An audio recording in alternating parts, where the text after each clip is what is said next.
in our feelings, I'd like to confess that the chairman himself was approached, in fact, tried to appeal to me not to be too upset about the event. But that's the fact. But that was after the event. The question, the way everybody should ask is, if there was a plan, wherever the plan may have emanated from, that Dr. Uduaghan be made the sole aspirant of the party in that senatorial district, then we ought to have been told, or ought to have been called to say, hey, listen, guys, whatever reasons we want to do this and do that, and therefore, please let us, for the party's sake, do this. That would have been understandable. However, what happened? We're not told. They thought we didn't matter, or at least I didn't matter. So they went about doing what they felt they would do without consequences. Now, I didn't come here, I didn't try to become a senator for the sake of being a senator.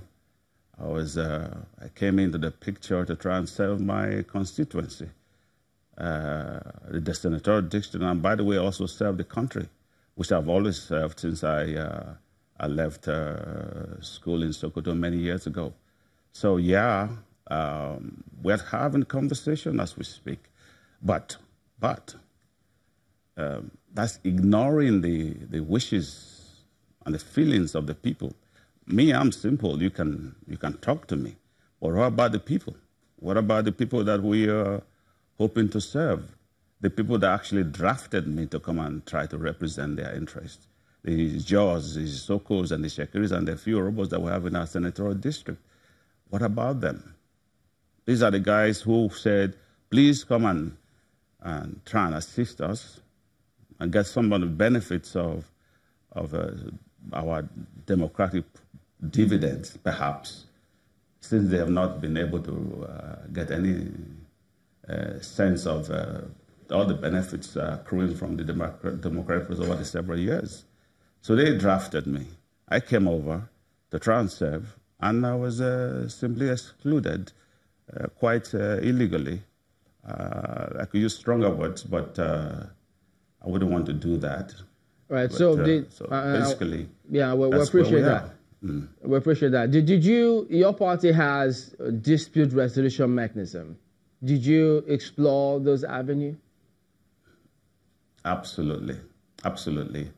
We wrote to the appeals committee.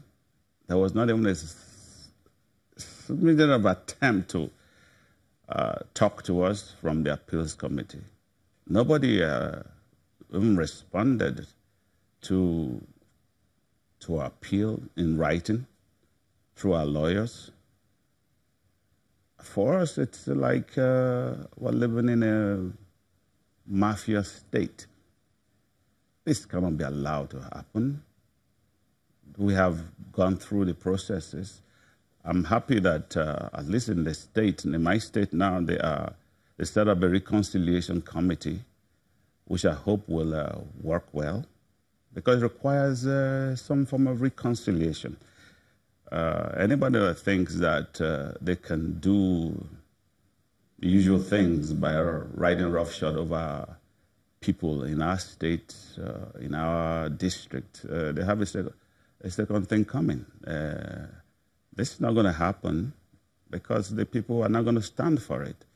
I think it is necessary for our party to understand that the old ways will not do.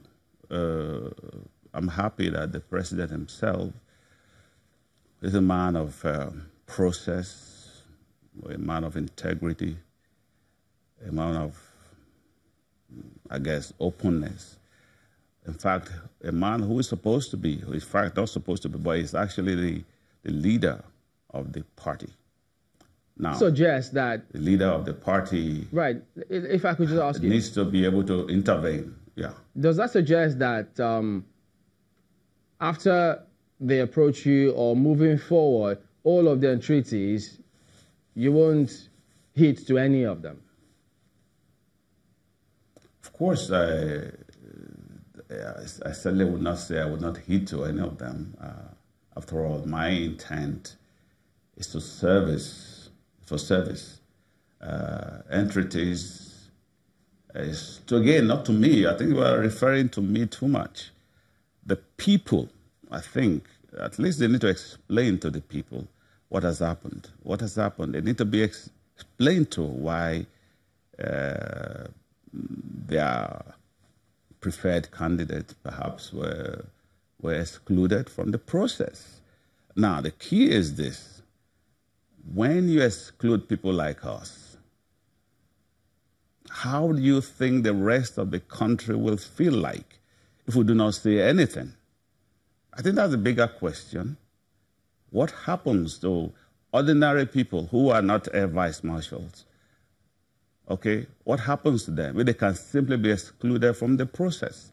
This is totally illegal. Now, back to your question, I simply say we will do what is required to be done.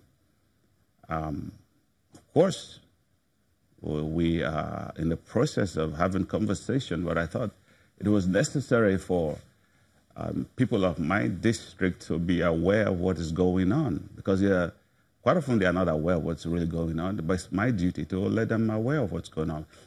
If I may come in here, you guys today will let them know that, this is the process that's going on, and that they wish for us to settle the issues. Okay, if I may come in here, you said you're in the process of doing... I'm more than willing to listen to the entreaties that may come, reasonable entreaties that will come. But would you heed them if they come, as they come?